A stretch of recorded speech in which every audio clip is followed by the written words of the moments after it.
Little Red Riding Hood. Let's start the story a different way. It was dark inside the wolf. Margaret Atwood is a famous Canadian author born in Ottawa, Ontario in 1939.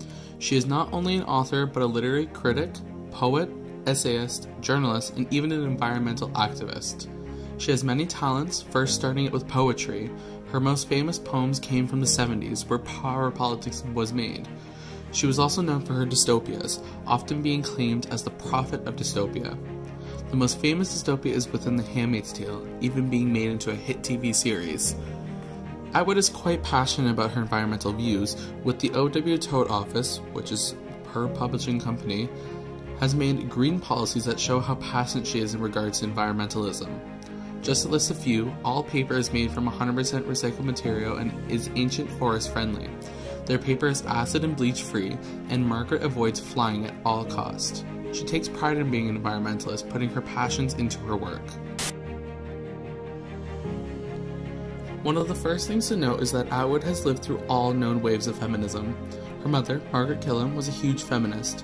Her mother often brought her out to women's rights rallies, giving her a voice at such a young age.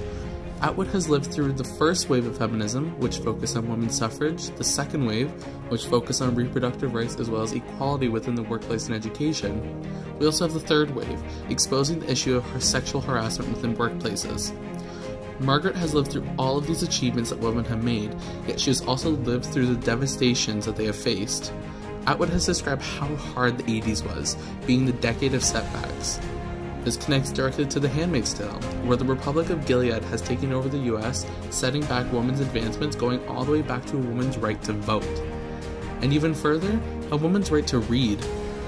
Another interesting influence is the fact that everything that happened in The Handmaid's Tale happened in real life somewhere in history. Since Margaret refers to work as speculative fiction, it makes sense that she is configuring parts of history, making a society that isn't too far from reality.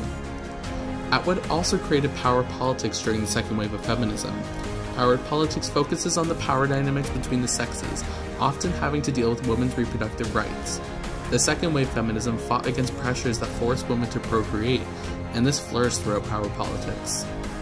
There is an obvious fact that she is a woman. I personally don't understand anything that women have to go through, and I never will. I don't have to worry about walking alone at night. Especially with Atwood being a feminist, she has dealt with such backlash, being told, "I'll cut off your head and rape it." These personal experiences are evident through characters like Offred in The Handmaid's Tale, who experience fears like this on a daily basis.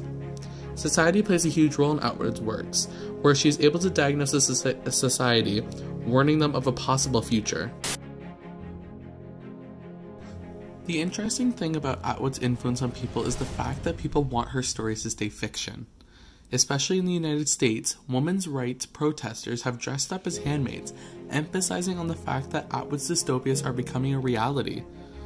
Atwood has actually had the influence of having protesters base their protests off her novels. It all goes back to speculative fiction, where her stories aren't tales, they're realities. In the recent abortion bans in southern states, women dress as handmaids to prove a point that the loss of reproductive rights was the start of Gilead. It really is the foundation of Gilead. Atwood's works are inspiring and intimidating at the same time. Specifically, in The Handmaid's Tale, Offred resembles hope. In such a restrictive society like Gilead, Offred is able to rebel in various ways.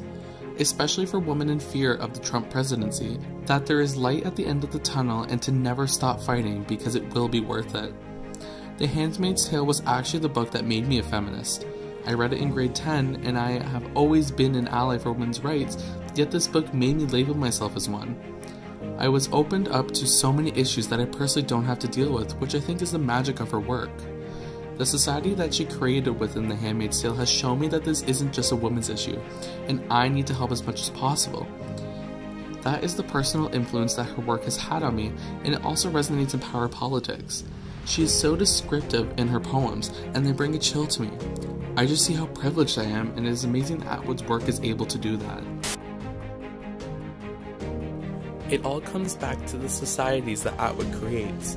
The Handmaid's Tale has shifted over the years. The 80s was the decade of setbacks, and The Handmaid's Tale reflected that, fueling more protests within real life. Yet fast forward to today's age, and we still see The Handmaid's Tale booming. It's because of its connection to the Trump presidency. In the age of Trump, women's reproductive rights are at risk. Trump has admitted that he has agreed with the deterioration of Planned Parenthood, supporting abortion bans and reducing funding towards them. With The Handmaid's Tale so popular again, it was made into a TV show. It's on its 3rd season, winning a Golden Globe for the best TV series in the drama category. This story has taken many different outlets, but even though it was made in the 80s, this society is still very relevant. America's political environment is keeping the story alive, turning it into an altered reality. Her story is a warning, with the novel being instructions on what not to do. Atwood is able to show the effect of ecological breakdown, branching off into a million other issues. With climate change being a hot topic, Atwood societies are a close reality to ours. In The Handmaid's Tale, increased air pollution has caused an increase in infertility. Again, Atwood's speculative fiction warns us that change must happen now. Atwood is known for being extremely descriptive, using imagery very often. Especially within power politics, the narrator goes into extreme detail on the mistreatment she faces from the male antagonist. Atwood often compares men to hiding animals, like a snail. And again, this writing style really emphasizes that this is not fiction, this is real life. Readers live through Offred's eyes within The Handmaid's Tale, and Atwood doesn't leave anything for interpretation. What I mean is the fact that Offred goes into deep detail, especially within the ceremonies. The reason that this is so effective is because readers can vividly imagine the horror that Offred is facing. Her descriptive language is blunt, and these ceremonies, which include rape, are brought into deep detail, which emphasizes the message even more of how messed up this society is, hitting it even deeper and influencing us to actually make a change and be impacted by this story.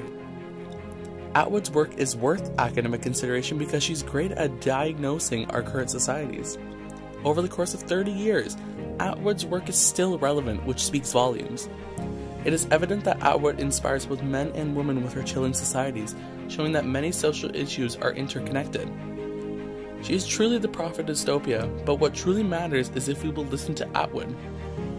We need to remember that this is speculative fiction. This is not a fascinating tale. This is not a creepy tale that she's come up with. It's a product of what we are as human beings, and we need to make a different product that is full of change.